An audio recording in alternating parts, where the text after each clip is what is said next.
नमस्कार मित्रांनो, मी स्वाती तोरसेकर एशा पृथ्वीमध्ये तुमचं स्वागत करते. म्हणतात ना, युद्ध युद्धजन्य परिस्थिती किंवा इन टाइम्स ऑफ वॉर जे जे काही घडतं ते सगळं अकल्पनीय असतं. कारण परिस्थितीचा दबाव, ताण इतका जबरदस्त असतो, की माणूस फटाफट रिॲक्शन्स देत जातो आणि त्यानुसार पुन्हा एकदा सगळी परिस्थिती बदलत जाते. आता ह्याचं उत्तम उदाहरण जर का काही बघायचं असेल, तर आता सध्या इस्रायलनी इराणवरती जो अटॅक केला आणि त्यानंतर इराणनी त्याच्यावरती प्रतिहल्ले चढवले. त्याचा रिस्पॉन्स काय आलेला आहे हा महत्त्वाचा भाग आहे. ह्या प्रतिहल्ल्यांमध्ये इराणनी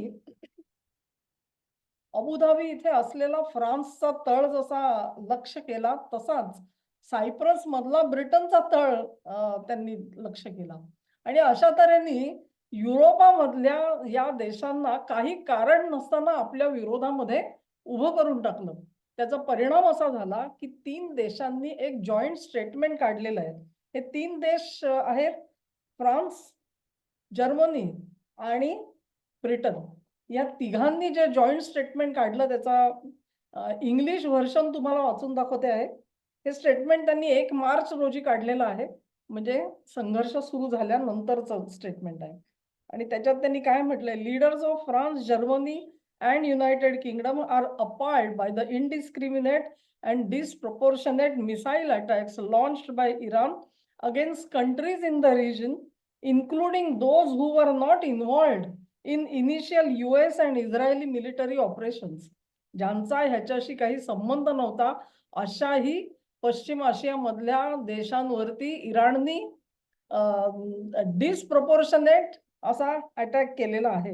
इराण's reckless attacks have targeted our close allies and are threatening our service personnel and civilians across the region. We call on Iran to stop these reckless attacks.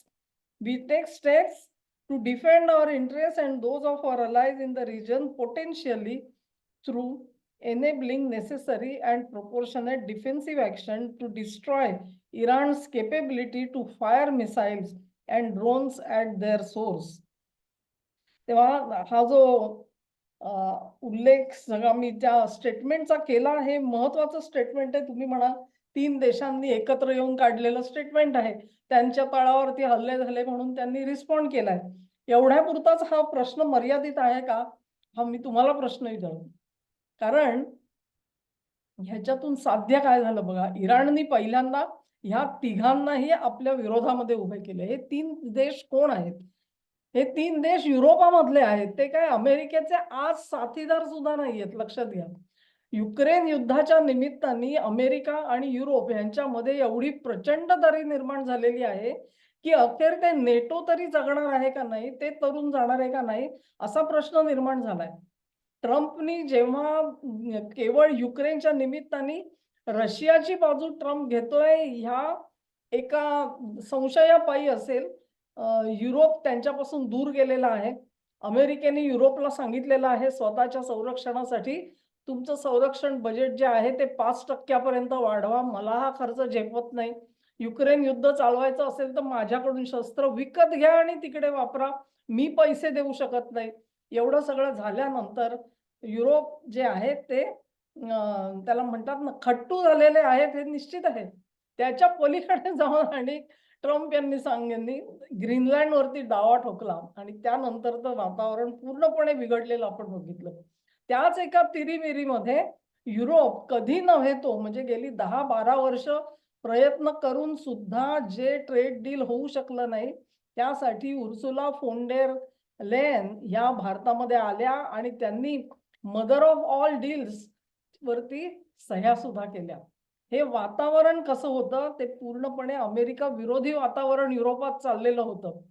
त्यांना असं हवं होतं, की आपण म्हणतो त्याप्रमाणे रशियाचा पराभव होईपर्यंत ट्रम्पनी ही लाईन सोडता कामा नये आणि ट्रम्प त्यापासून दूर गेलेत म्हणजेच त्यांनी आमचे जे हितसंबंध आहेत ते वाऱ्यावर सोडून दिलेले आहेत. अशा समजापायी अमेरिका आणि युरोप ह्यांच्यामध्ये दरी निर्माण झाली होती.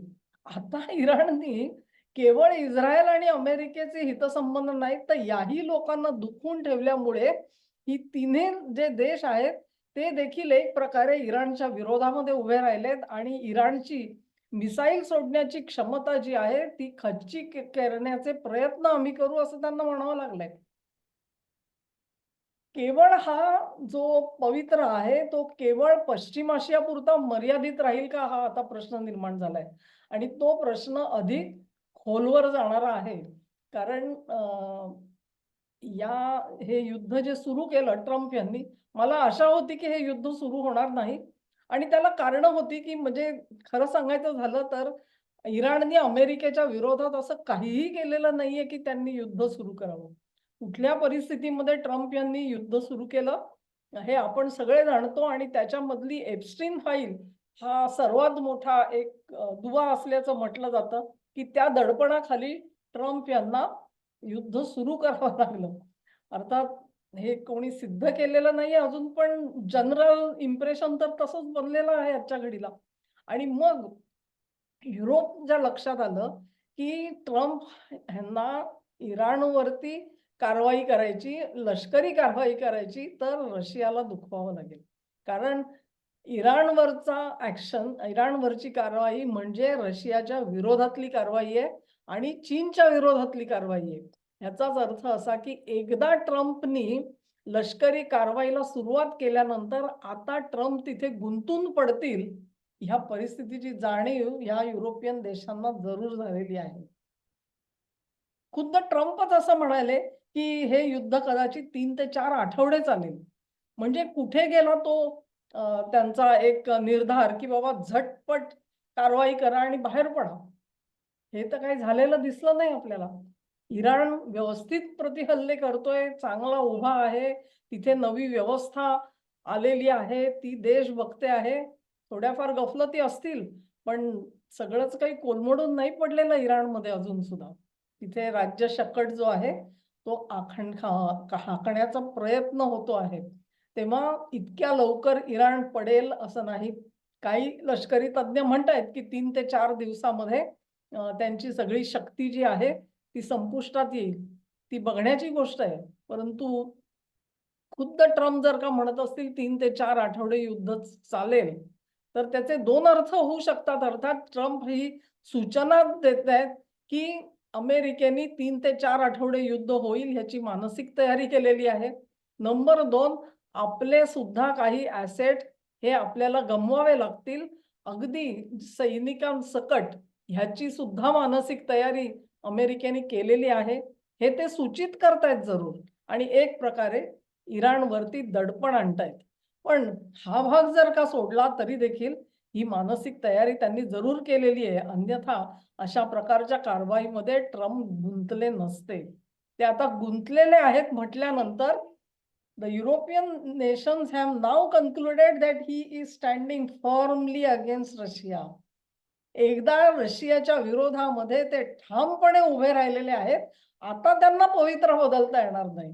आता त्यांना चीन विरोधातला पवित्रा बदलता येणार नाही. ह्याच्यावरती दगडावरची रेख बसल्यानंतर युरोपियन देश ट्रम्प सोबत आलेले आहेत. म्हणजेच मित्रांनो ह्याचा दुसरा अर्थ असा होतो, की दुसऱ्या महायुद्धानंतरची जी काही कोॲलिशन्स होती, ज्या युती होत्या, त्याच युती आता पुन्हा एकदा कार्यरत होताना आपल्याला दिसतायत. एका बाजूला रशिया आणि चीन, दुसऱ्या बाजूला अमेरिका आणि त्याचे युरोपीय देश हे सगळे एकत्र आलेले आहेत. भारत ह्याच्यात कुठे असणार आहे हे ठरायचंय. भारत इस्रायलच्या सोबत आहे.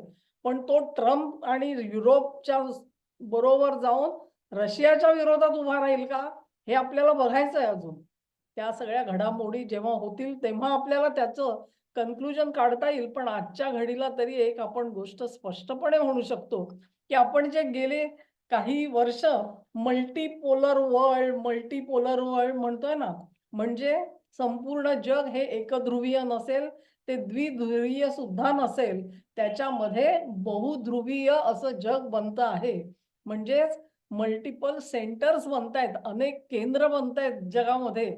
एकच एक केंद्र हुकूम सोडतंय आणि उरलेला जग ते पाळतंय किंवा 2 केंद्र अशा पद्धतीने जगाची विभागणी होतीये. असं होणार नाही असं आपण म्हणत होतो. त्यावरती पूर्णविराम बसलेला आहे. युरोप जेव्हा जाऊन अमेरिकेशी सोबत करतो आहे आणि अमेरिका आता रशियाच्या सोबत हातमिळवणी करू शकणार नाही याची परिस्थिती निर्माण झालेली आहे. ते बघितल्यावर ते या युद्धामध्ये ओढले गेलेले आहेत असं दिसतं आणि म्हणून this is the end of multipolarity at least for some time. Definitely Europe America unites against Russia and definitely against China. तिसरं मी म्हटलं त्याप्रमाणे भारत ह्याच्यात काय करणार ही बघण्याची गोष्ट असेल. सध्या तरी आपण इस्रायलच्या सोबत आहोत. आणखी आपण त्यांच्या सोबत आहोत का कल्पना नाही. ट्रेड डील दोघांशीही झालेली आहे.